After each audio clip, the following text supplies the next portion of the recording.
નમસ્કાર મિત્રો, ગુજરાત ન્યૂઝમાં તમારું સ્વાગત છે। જાણીએ આજના સમાચાર। મિત્રો, હાલ જ એક મોટી ખબર સામે આવી છે। ગુજરાતમાં ચાંદીપુરા વાયરસનો કેર સતત વધતો જોવા મળી રહ્યો છે, કેમ કે આ વાયરસ અત્યાર સુધીમાં 21 જિલ્લામાં ફેલાયો છે।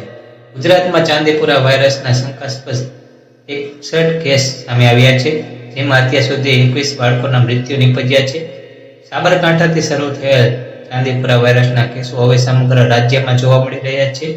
મિત્રો, તમને જણાવી દે કે રાજ્યમાં શંકાસ્પદ ચાંદીપુરા વાયરસને લીધે અમદાવાદ શહેરમાં 3 બાળકોના મોત, પંચમહાલ, મોરબીમાં 2 બાળકોના મોત થયા છે, દાહોદમાં 2, અરવલ્લી અને રાજકોટમાં 2, મહીસાગર અને મહેસાણામાં 1 બાળકનું મોત થયું છે। મિત્રો, તમને જણાવી દઈએ કે જ્યારે સુરેન્દ્રનગર, ગાંધીનગરમાં 1 બાળકનું મૃત્યુ થયું છે, ત્યારે દ્વારકામાં 1 બાળકનું મોત, ગાંધીનગર કોર્પોરેશનમાં 1 બાળકનું મોત, સાબરકાંઠામાં 1 દર્દીનું મોત અને રાજસ્થાનમાં 1 બાળકનું પણ મૃત્યુ નિપજ્યું છે। મિત્રો, તમને જણાવી દઈએ કે ઉલ્લેખનીય છે કે અત્યાર સુધી આ શંકાસ્પદ ચાંદીપુરા વાયરસના સેમ્પલ પુના ખાતે મોકલાતા હતા।